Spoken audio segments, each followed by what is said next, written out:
Hello everyone, welcome back to another season of the NAOL. This is season 23. So without further ado, let's jump right in. We got 3 games to look at for this session. Right after this though, I have another session I need to do, but let's start with game number 1. We have Yoa 4380 10K versus Oliver 1, also 10K. Okay. Early 3-3, and what's interesting is and I'm going to reference both sessions, but because there's 6 games, I'm going to reference all 6 games when I talk about, things that occur in all these games. So I think about in 3 of the 6 games, there is a 3-3 invasion, early 3-3 invasion, and each time we get a different quote-unquote Joseki.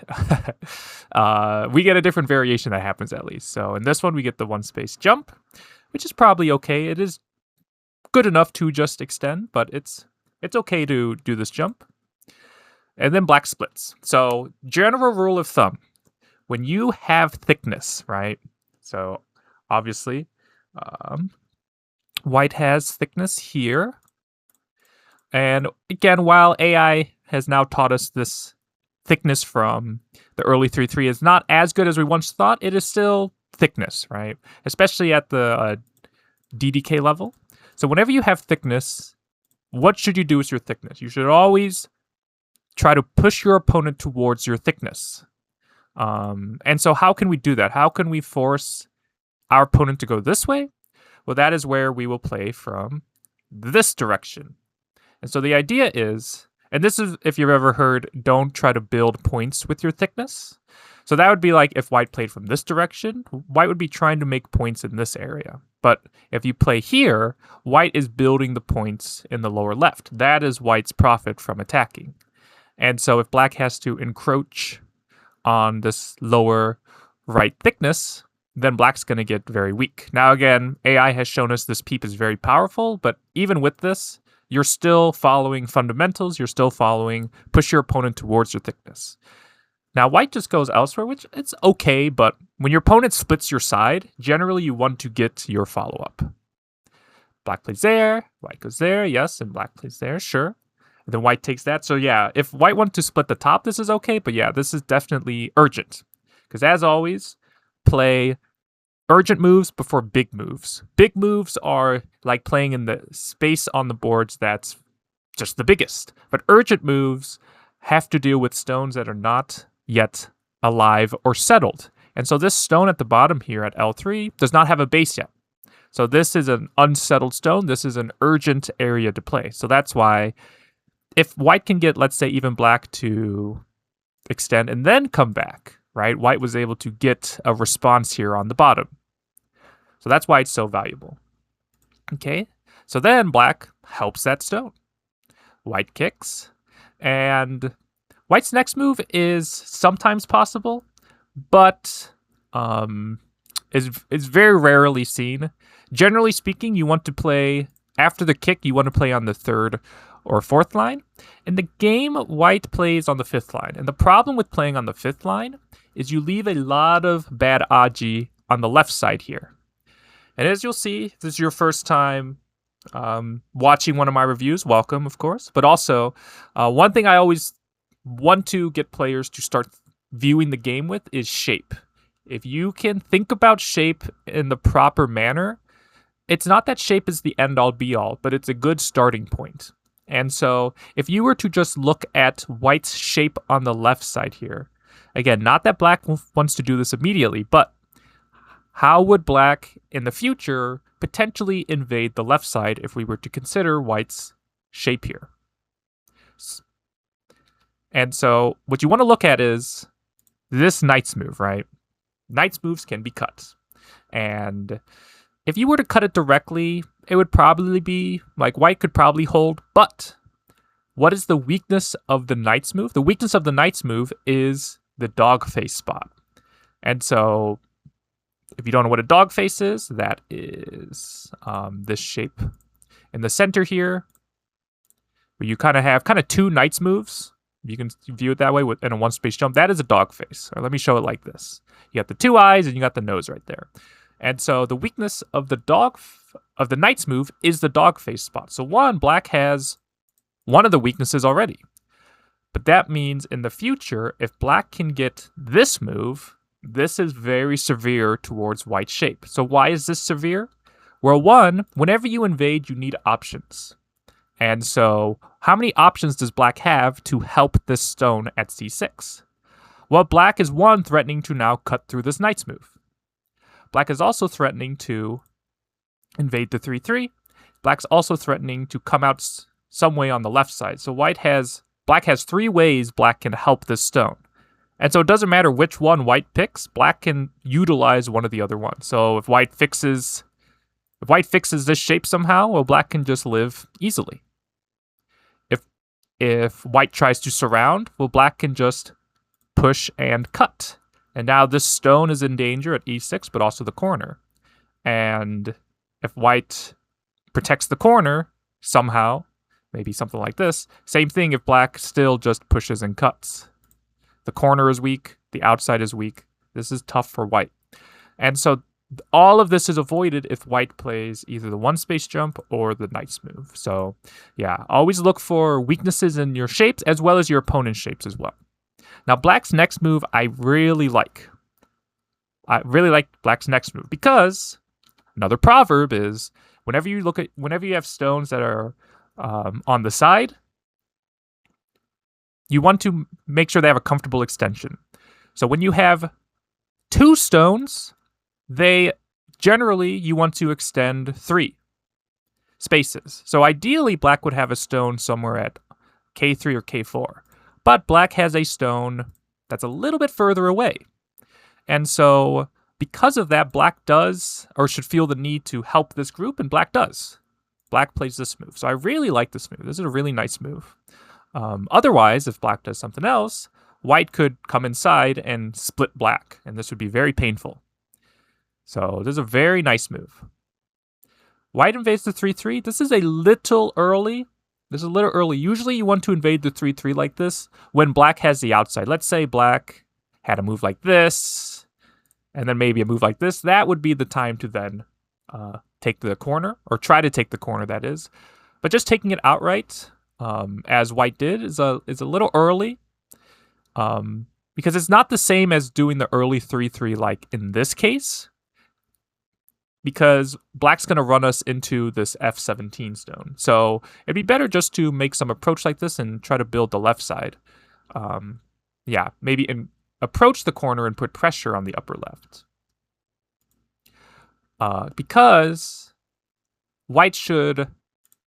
the best case scenario usually is a ko. So white should play this move and try to fight this ko. And again, the question is, does white have ko threats? Yeah, white probably does have ko threats. It's hard to ignore a move like R2. And yeah, it would be some sort of ko. Again, black has ko threats as well, so it would be a fight. Now, black doesn't need to fight the ko. Black can just fix the outside, but it's generally, it's still pretty good for black, but white's not unhappy here either. So it's going to be some sort of ko. When white connects, though, yeah, white's shape, as we see in the game, that is a dead shape off the bat. So here, though, I would still just play the outside, and we'll see why in a second. And white's going to live somehow. And now black can use this thickness somehow. Maybe black can invade the upper side. Maybe black can use this thickness now. Where is this thickness facing? It is facing the left side. And so black could maybe now consider playing c6. Now black has some backup in the upper left. But this is also good. White had a nice move here, though, to help the group. And again, if you don't know this kind of shape, it's a very nice shape to know. The clamp. Because if you just cut directly, black extends, and there's some agcmattxi, and maybe it's slightly better to just play here. But just for example, you can't really seal in like this. And if this hane happens, yeah, you can see nothing's quite working super well for white.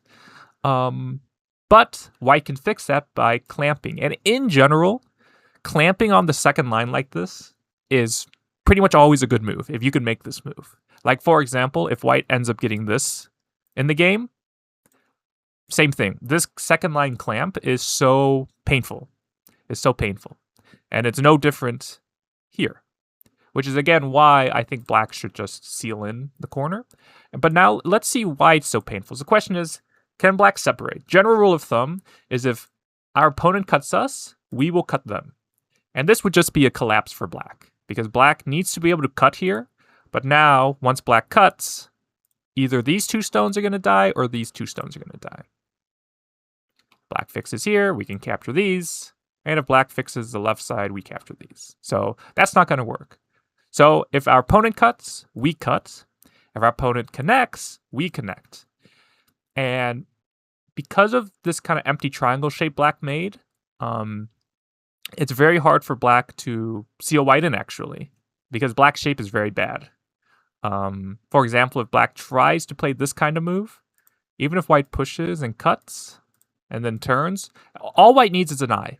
So as long as white can make one eye on this side, white's going to be okay here. So yeah, basically white can still make an eye somehow here. So yeah, black cannot separate white. So that's why, again, I think it's just okay for black to play this move. In the game, though, white goes down, black kills. White does the peep instead, which, again, sometimes it's peep's good, sometimes clamp is good. So it's just about weighing the options and knowing what options are available when. Because the end result is white got the outside, but black pretty much just kills the upper left clean. There's no agcmattxi. So yeah, black splits there. We get the jump. We get this jump. And then it's, again, as I was talking about here, it's good to know the weaknesses, right? So the weakness of the knight's move is if you can get the dog face. That's the weak spot of the knight's move. So the question is, what is the weak spot of the one-space jump?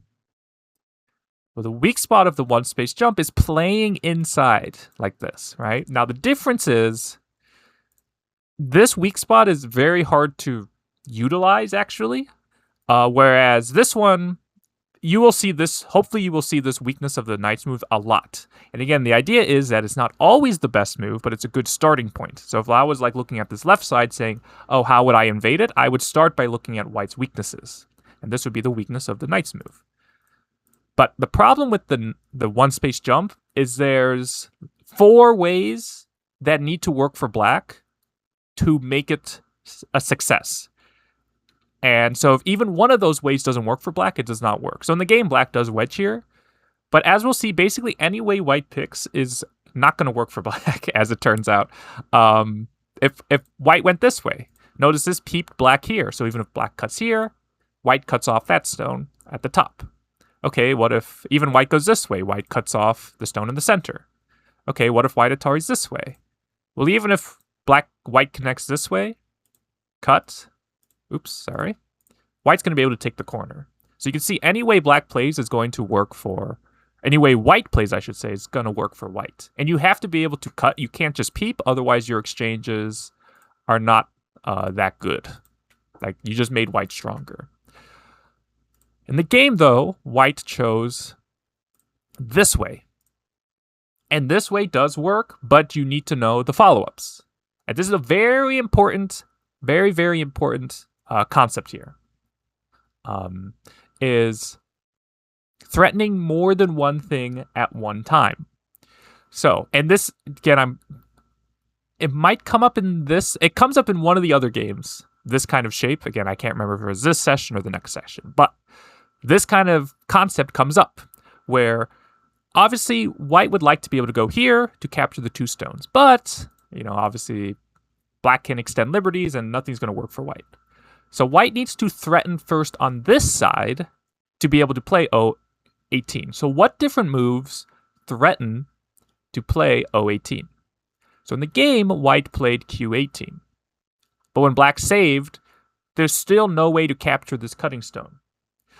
So instead of playing Q18, is there another move that not only threatens to play O18 and capture these 2 stones, but also threatens to capture Q16?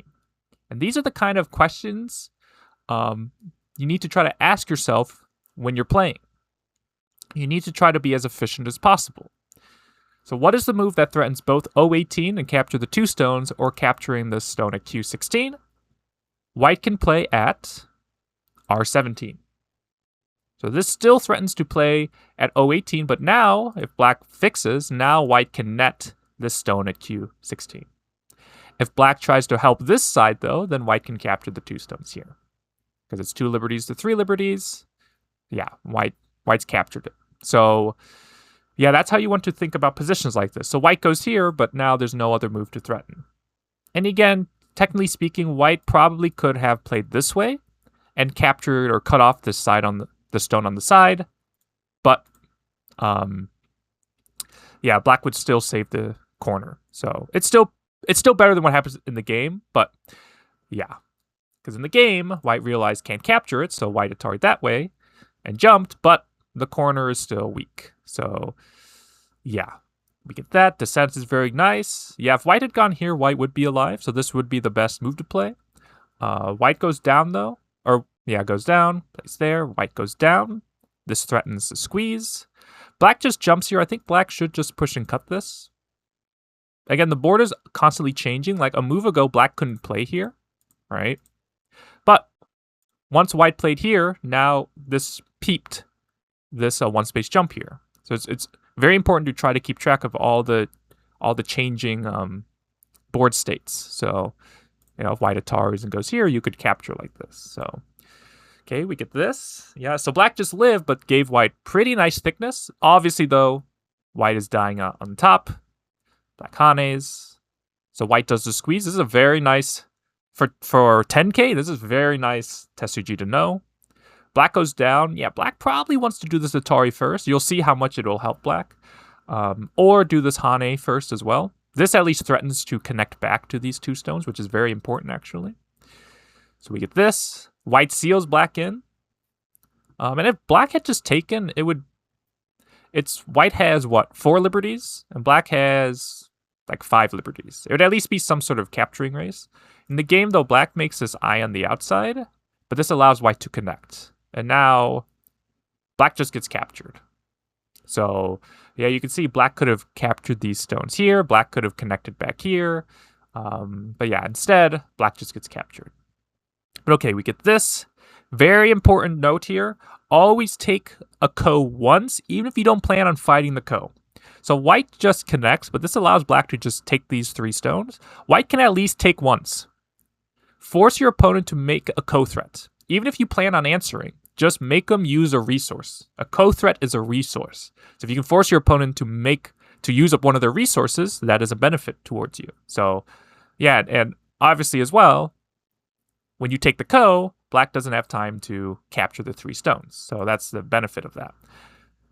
But then we get to this point here. And this is the final main point of this game, is this huge fight here. So first off, this feels very greedy because you're preventing black from connecting, but O3 is very solid because it has a 2-space extension to this stone, and the corner is fully alive because these 3 stones are captured. So realistically, white is just preventing black from making points, but it doesn't help white live. So if white just turns here, this is the direction white wants. Even if this cut works here, you've saved the tail, you can just do something else. Keep building the big center, something. In the game, though, white goes down and black pushes. White Ataris. It's probably maybe a little bit agcmattxi, no reason to make that exchange, but okay. And then black does something. Black has the right idea here, but just the wrong execution. Black wants to attack the bottom side.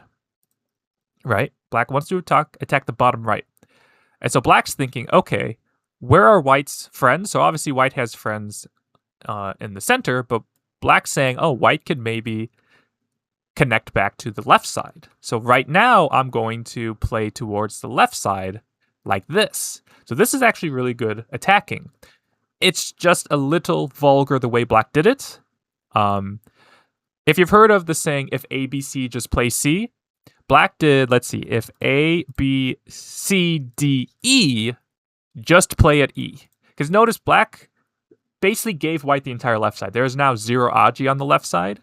Whereas if you just play E, Like in this case, you're still playing the move you want to play, but you haven't solidified white's left side. So even if white plays the same move in the game, you wouldn't necessarily make these same exchanges. So black has the right idea here. Very good idea, just the wrong execution. And another thing as well, whenever you're trying to surround, you don't want to just push from behind. So for example, if black can play a netting move like this would just surround white. Or even just playing this kind of shoulder hit. When you're so strong, a lot of the times these kind of aggressive moves can work. So I think something here is going to work for black. But black's just pushing from behind. White attaches. Yeah, again, white has an eye there, but one eye is not enough to live. Black should just, again, continue in the center here. And then, yeah, same thing here. Play a knight's move instead to just fully surround white. Because right at the end, white had a chance here if white had just cut first. This cut is Sente, and then white can Hane here, and black actually is not alive now. Just like that. That's how quickly the game can swing. But black can connect. Even here, there's a moment that white can live. Again, it's very good to know your Tetsujis. But white can actually connect to the lower left. And it has to do with the stone at H1. White can play this pinch. A pinch is when you play inside of a diagonal. So black has a diagonal here. So playing inside of the diagonal would be the pinch. And notice here, because of this stone at H1, black cannot capture this stone at F2. So white can just live here. Because black can't even connect, because it would be an Atari. So black would probably have to just leave it. Probably live on the bottom somehow. And then white can even Atari here. So yeah, if white had just gone here, white would live here. But we have this Ko shape, and white gets captured. So yeah, white just lost track of liberties here. Otherwise, this move would be great, but yeah, white did not have the liberties to fight it. So after that, it is still relatively close, but yeah, we'll see that after a little bit, yeah, white gets captured up top and yeah, gets to squeeze, and then white resigns. So yeah.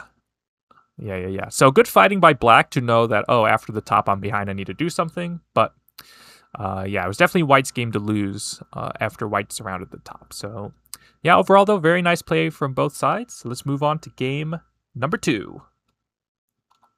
Here we are back with game number 2. We have vblandy, 8K as black versus zeemango, 7K as white.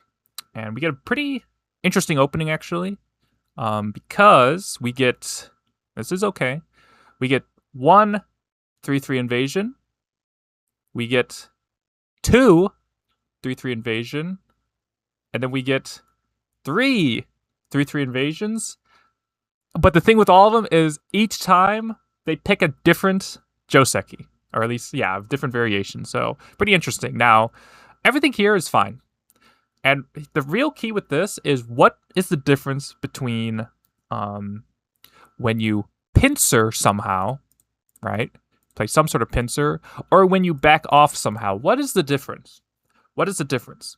When you, let's say in this case, back off, you are saying this direction for me is good. You're saying this direction for me is good. And when you invade somehow, like in the game, you're saying this direction for me is good. You're saying this direction for me is good. And to be fair, with that in mind, you could say like, oh, you know, black has a stone here. But in this case, it's still okay to do either one. Obviously, white going this way makes sense because of the D4 stone. But even this one is okay as well, because you're at least getting rid of black's huge side, right? Like, if you don't want to deal with this kind of Moyo game, it is okay to do this pincer. So that is a general rule of thumb, is look at the side, or look at the adjacent corners. So when black approaches the upper left, I'm looking at the lower left and the upper right to make my decision. So this is all fine. So again, same thing here for black. This one's more clean cut. Does black want to go this direction? No, right? Because there's a huge white wall there. And so the next question is, does black want this direction? And yeah, black has stones, support stones in the lower right. So it makes sense for black to do this pincer. And so we get this variation. Okay. And we get that. Then black approaches. Now, this one is the interesting one because this is the only one where I would say I think it is better for white to play here, simply because how big of a left side can either side get? Because when you pincer here, you're saying I either want the left side or I'm going to get rid of the left side that black could have. But realistically, whenever you get this joseki in the upper left, and this is what I mean by you need to take into account what's on this side and in the corners, is you can always press black down like this. Again, it's usually better to play this knight's move, but just for example's sake, you can see black's just taking third line territory. We're getting a huge center. So the left side is not big, is the point. Whereas the bottom side, if we jump here, is pretty big. So yeah, here, this would be the time I would back off. Because if white had played this joseki, like what happened in every other corner so far, this stone here gets placed on an awkward space, right? You wouldn't do this whole joseki as white and then play at k3, so k3 is awkwardly placed now. But conversely, like in the game, when white blocks this way, while this joseki is generally, like it is considered joseki, it is one of those josekis that means that this stone here at c8, because you've played this double knights move, there's just weaknesses to be cut. And so this stone here is actually not that useful. I'd rather have this stone be somewhere else, because it could be cut anytime, but if we ever save this, if black does something else, if we ever save this weakness somehow, again, the left side, the key is the left side's not important. So, yeah. Okay. So black goes here. Okay, general rule of thumb. When your opponent has a fourth line stone, let's even change this stone to be on the fourth line. When your opponent has a fourth line stone, like this, you can approach it from either the third line or the fourth line. And again, depending on what you want, that's how you want to choose. But when your opponent is on the third line, you pretty much, your only choice is to approach it from the third line. And it's just because playing here means white can just go under and take out the points anyways. Now, if you want to play on the fourth line, though, that's still possible, but that's when you want to play a more active move like the shoulder hit. So just approaching a third line with a fourth line stone like this is a little awkward. So either just play on the third line or do the shoulder hit directly like this. And again, I would just play M3 because white hasn't made this territory yet on the lower left. And again, M3 does get the extension from the lower right Shamari. So yeah, and this helps with potential invasions in the lower left as well. But okay, because here, white does a shoulder hit, okay, and jumps. And this is the right idea, but then here's where white's mistake was. So this is perfectly fine. You want a shoulder hit and then one space jump. When your opponent pokes, what you want to do is you want to treat things lightly, mainly. But what you want to do is imagine, let's say we did something else, and our opponent has pushed through. Then we block. Then imagine our opponent does, for some reason, doesn't cut. But now we ask ourselves, okay, first off, which of these stones is more valuable? And then with that, which cut should we defend? So in this case, the Q6 stone is less valuable than the Q8 stone. And so how would we defend this cut now? Well, we could defend it by playing here. We could defend it by playing here. We could defend it by playing here, right? There's many ways to defend it. And so the thing is, though, black hasn't pushed through. And so you want to imagine your opponent has pushed, but hasn't cut. And so here, any of these spots here I was showing, white would want to consider. So this move maybe, this move maybe, this move maybe, or this move maybe. The best move here would be a move like N8. This would be the move to play. Because now if black has pushed, we have actually already fixed our weakness. But we are treating our stones lightly.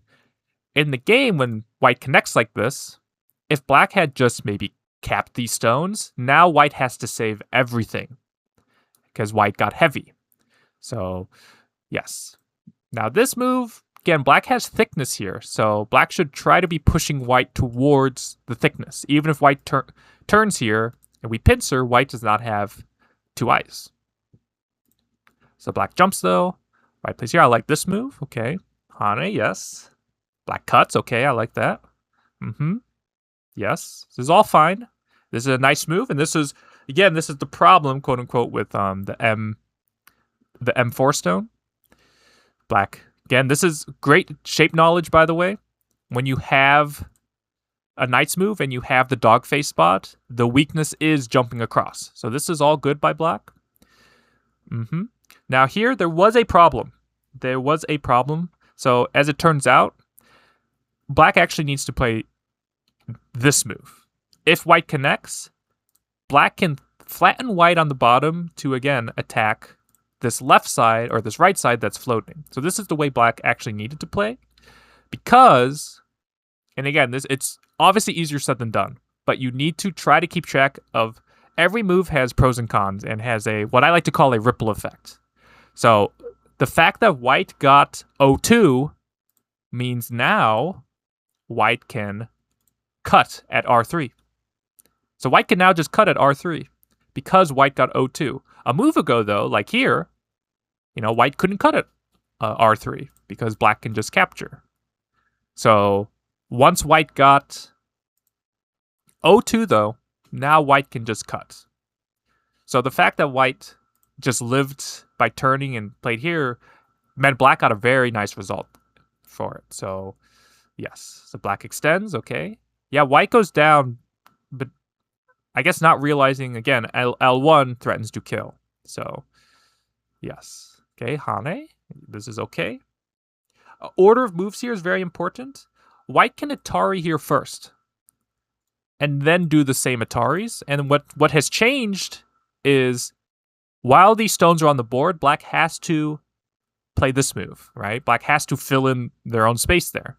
But for example, if, what happens in the game happens, if we ever try to play K5 now, black would never play L4, right? But in this variation, we were able to force black to play L4. So, okay, I'm planning to give up these 2 stones. Let me squeeze out every little bit of agcmattxi out of them. So, yes, okay. But then white stands up, which is okay. Black stands up. White plays there, okay. Black goes down, and then, yeah, white just, again, I'm not sure what white was seeing here, but black can just cut and capture the 3 stones, which is quite big. So, Hane. Okay. Black goes there, yes. Cut, I like this. This is all good. Extend, yes. This is also good. Black needs to fix this shape here. Yeah, so this is all very good right here. But then white played here. And not that this move is, let's say, catastrophic, but again, as soon as I see this, you know what I see? I see 1 space jump into a knight's move, into a 1 space jump, with a ton of enemy stones nearby. And whenever I see this, I'm like a shark in bloody water, right? Like, I start foaming at the mouth because I know that there's shape weakness there. When I have strength, I can use it to my advantage. So if black just immediately cuts here, just jumps across, white's going to have problems immediately. Because if white tries to separate, all of a sudden both this Atari and this push through here works. So, yeah, there's no real easy way to fix white's problems now. So, yeah. So instead, so what it means is white shouldn't even try to connect, or at least not that directly. White should maybe back off like this. So now if black plays the same move, then okay, maybe white can still, back off a little bit. But yeah, as soon as I see this, you got to look for the shape weaknesses. Again, I always say, even if you're not going to use it immediately, you have to look for the problems in your opponent's shape. And there's weaknesses in your opponent's shape. It's a good starting point. So black turns, okay. Plays here. Now this was I think this was a very important moment in any fight, obviously whoever has Sente has initiative.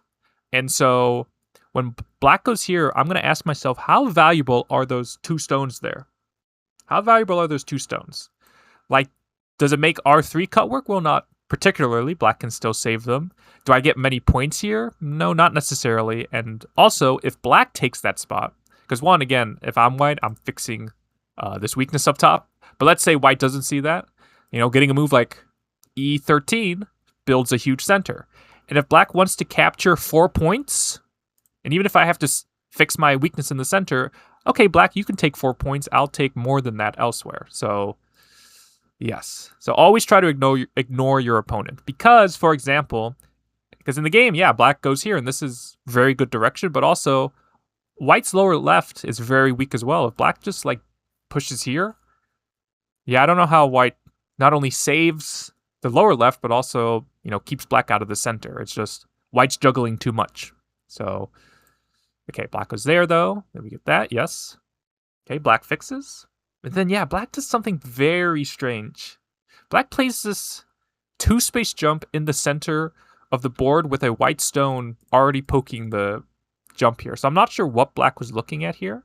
But if black had instead just played this knight's move, this would stay connected because black's made this nice tiger's mouth here. So, yeah, black had just gone here.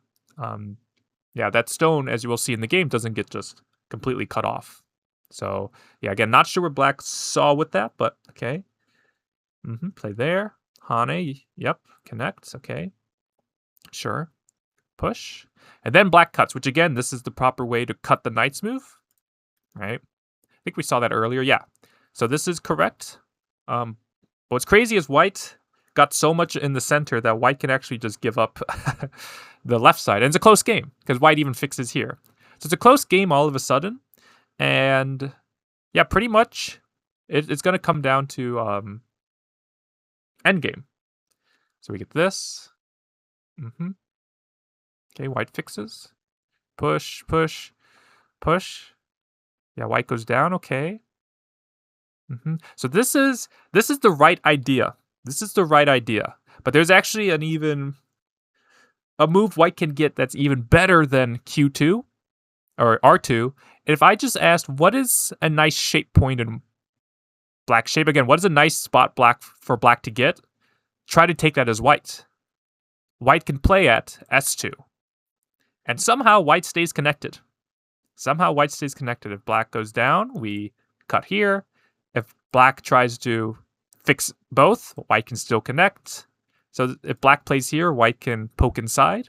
So yeah, this would be huge if white can get this move. So yeah, it's again, right idea, but just notice what move black ends up getting, S2. So yeah. But yeah, very close game. And again, I think white's actually slightly ahead, but right at the end here, yeah, white missed. Again, liberties are so important. This took away white's liberty. And so because that liberty is gone, this cut works. Again, if that liberty is still there, white can just capture. So yeah, it's obviously easier said than done, but trying to keep track of liberties is so important. So yeah. So black captures, was at 8 points right at the end. And the game at the end, I believe, was black by 6 points, I think, right? Yeah, black by 6.5. So white was leading by 1-2 points. But right at the end, black was able to take it back. So yeah, very exciting game. Yeah, very exciting game from both sides. And overall, very well played as well. Just, again, as it happens, of course, just some mishaps in the fighting. But the opening was pretty good from both sides. So, yeah, very pleased with this game. Very pleased with this game. But yeah, with that, let's move on to game number 3. Here we are with game number 3. We have Firefox 711 5K versus agcmattxi 4K as white. This game, if I remember correctly, was a crazy one. So, strap in, I guess. Okay, and we get this pretty old school Joseki, but it obviously is still Joseki, so yeah. And I think the Joseki is push and then crawl and jump. I think this is technically speaking, the correct Joseki. But I think basically black doesn't want to just push from behind like this, is the general idea. And when white covers here, once again, white makes very good shape. So that's why black wants to try to get this push up while black can. Because now white shape is just worse now. just by getting that move. But okay, white covers, black goes there. But whatever's happening, so as soon as I get this, honestly, this jump here, as white, you got to remember you are splitting two sides, right? You're splitting the right side with the top side, the upper right. And so when I get the chance to, if I can get a move at M17, that is very powerful. Now, obviously, if I do that immediately, right, I'm going to get separated and my two stones on the right side are weaker. But what happens once white gets a lot of thickness here on the right side? When black goes here, as white, I'm going to try to get M17 immediately. Because not only is it an extension from my D16 stone, but it also threatens to seal in black here and puts pressure on the black stones in the corner. So, yes. So this is a very important move. Honestly, for both sides to get. Black really would like some move, even if black just extends instead or even plays this kind of large knights move. Yeah, now again, it is important to note just really quickly that while it might look very similar, white's shape obviously does have more weaknesses here, even if black just wedges here. You can see white, it's harder to keep black separated from the upper right. So it's because we kind of got this pseudo joseki that white's able to play this kind of move very strongly. Because there's no agcmattxi for black to use on the right side group. But okay, white pincers. We get this, yes. Then we get this joseki, which, yeah, again, usually it's hane and then jump, like this. Because, again, you don't want to try to push from behind if you don't need to. But okay, black goes here. So the question is, what is the biggest move on the board if we disregard, a move like M17? Well, general rule of thumb, and this is pretty much true in any corner scenario, and the reverse of it is true as well, but if you can seal your opponents into corners, that is very, very beneficial. That should be almost highest priority possible. And the reverse is true. If you can avoid being sealed into corners, that is also very high priority. But why is that the case? So the biggest move on this board, believe it or not, is C6. So why is C6 so big? And more generally, why is sealing your opponents into corners so big? It is because now this black group here in the corner has zero effect on the rest of the board, right? It is just encased into the corner. But now that white has sealed black in, white now has thickness not only facing the left side, it's emanating throughout the entire board. So this thickness here is just going everywhere else on the board, has influence everywhere else on the board. That is why the joseki continuation has black playing this jump here. So now white isn't sealing black in. So again, there are cases when you can allow yourself to get sealed in, but the problem is for black, let's say black even ignores again. If white gets this hane and connect, black is not alive in the corner. If black was still alive after this, it would probably be only slightly better for white, but the fact that black's not alive here and black would have to add a stone, yeah, you can see how painful this is. Black has 4 points and white has, again, influence facing everywhere else. So that's why, if possible, try to seal your opponents in. That is why getting a move like this is so powerful. Even if black can build a big bottom side, if we can seal in the opponent in the upper right, look how white's thickness is going everywhere else. It's now facing the top side, it's facing the center. So that's how valuable sealing your opponent is. So, yes, okay. We get this, and white attaches, okay. We get this, okay. And then we get this hane, and white cut. So this cut is okay, but if white just thinks about trying not, or avoiding bad shape, I think white could find a better move than connecting here. So what is a better move than just connecting here? White can Atari underneath like this. Believe it or not, this is a better move. Even though black captures, black now has admittedly a ponuki, but black has now 4 stones black needs to save, and white again is making the points up top. So basically, it's inefficient for white to try to make points here with the thickness. Instead, give black the stone and keep attacking black.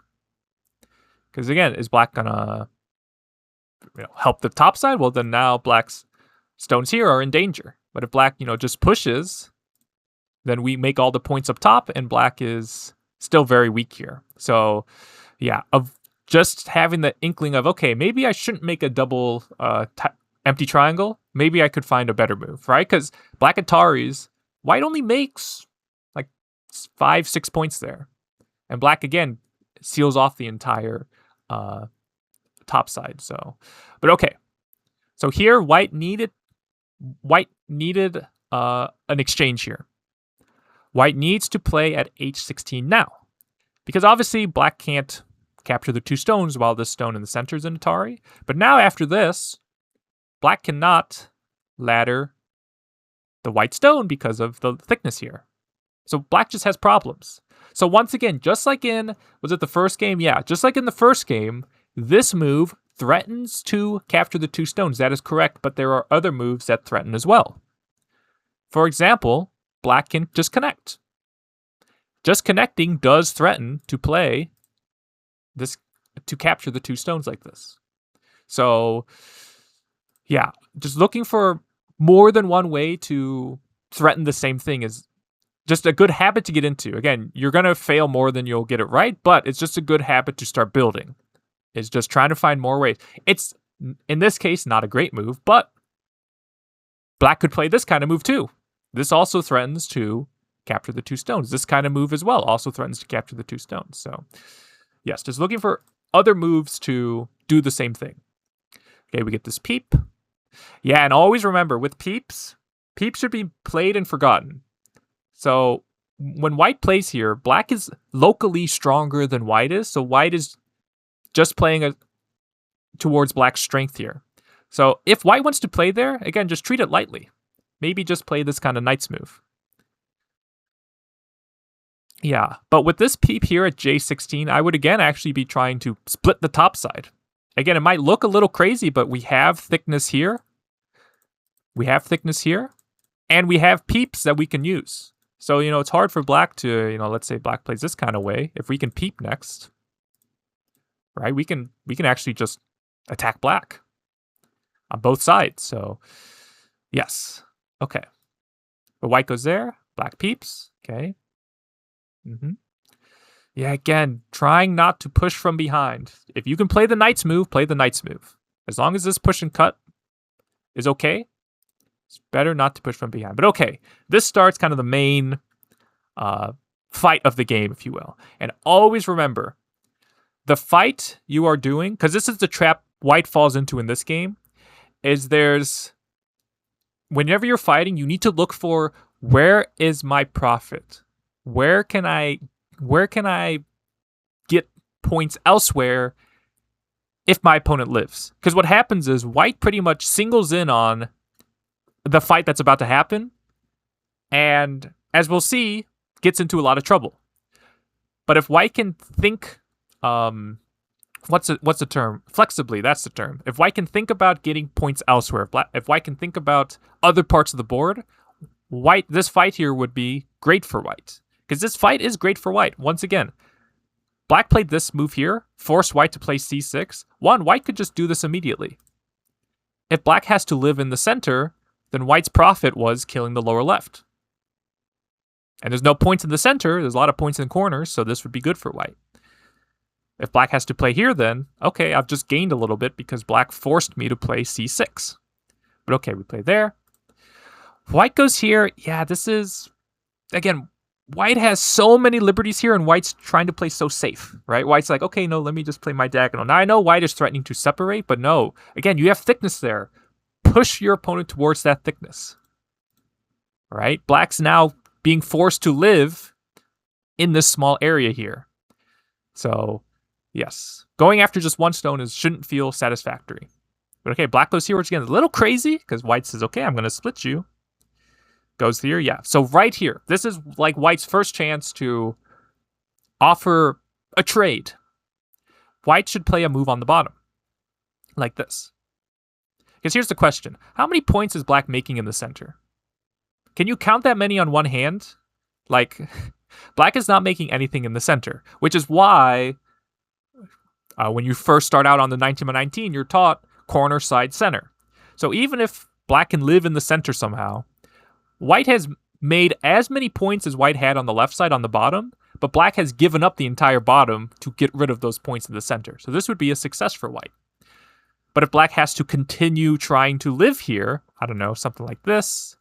Again, black can't live, let's just be honest. But if black can live, then white has reduced black on the bottom. Now white has more thickness. Now white can continue trying to attack the center. So always give your opponent questions when you're attacking. Black, do you care about the bottom? As we'll see in a few moves. White goes there. White goes here. Black plays this move. Let's say white had simply just pushed and then Haned here. Because what you don't want to do is get too overzealous. I see this many times where you're like, oh, I'm killing. And then in a few moves, oh, wait, I'm dying. Because again, even in this case here, if white just goes towards the bottom, white has surrounded the entire bottom now. But it looks like white is just going after the center. But okay, when white goes here, black goes here. Let's say Hane here. Let's say black again helps the center somehow. Okay, once again, black lives with just a couple points. What can we play now? We can now invade the top side. Black ignored our move here at M14. So now we can attack the upper left or the upper right. So always look to... There's always two sides in a fight where, yes, I'm attacking the center, but my stones at here and here are still facing empty areas on the board. And I should also mention, what should black be doing? I don't mind this move, but black should still be just trying to make points. Something like this. Maybe even try to connect back here. Black went a little too, deep. Even with this kind of move, if black can just maybe threaten to connect this way. If black can live locally, white doesn't get the extra forcing moves to threaten to play up top or threaten to play on the bottom. So, yes, okay. Because white peeps, black connects, white cuts, gets squeezed like this, and then black fixed. White peeped. So white went here. So again, this is even right here. Black attaches, white went there. Okay, fix there, yes. Poke there. Again, I would poke here just to make the bamboo joint there, just to make good shape. And we're still threatening to peep here. But even after this, where to play? I would just play down at L16. Or even just poke here. If black comes back to connect, and again, we get this move. We have just cut off the entire left side. That is huge. And once again, black is making just a few points in the center. But as we'll see, white just goes crazy trying to kill the center. So again, even right here, first off, what would be the shape point if you were to play a move here? It's got to be the bamboo joint, right? Well, white makes this empty triangle. But even after this, when black goes here, white can just surround the bottom side. That is humongous. That is humongous. But white goes here. Black connects. Yep, there's a weakness here now. White Hanade, black cuts. White lives here. But black can play the pinch. We just talked about that. The pinch, as well as the weakness of the bamboo joint, is the bamboo joint, right? Your opponent's key move's my key move. So white connect. White connected here, but then black just surrounds these stones up top. And so, once again, this could have been avoided by white if white just didn't go, 100% trying to kill the center. It happens so many times. I see it so many times where you try to kill, and in the end, you end up dying yourself. So, yeah. So yeah, that was again, white does continue after this. But yeah, once black got this move, look, these stones here as well got surrounded. So yeah, so for white, just look for, if your only continuation is just killing, you have to kill this group no matter what, take a deep breath and try to find where can I profit with my attack. is the key. So yeah. White found this though and was able to get a pretty nice reduction there, but after losing not only the top but the bottom, it's just black just has too many points. I believe they go to counting, but it ends up being something like black plus 50, I'm pretty sure. So yeah. But yeah. That's the full game. And so it's again just not being too overzealous in the fighting. Was the key. So that's it for game number 3. So that's it for this session. If you have any comments, please let me know in the comments section below, and I'll see you all in the next review session.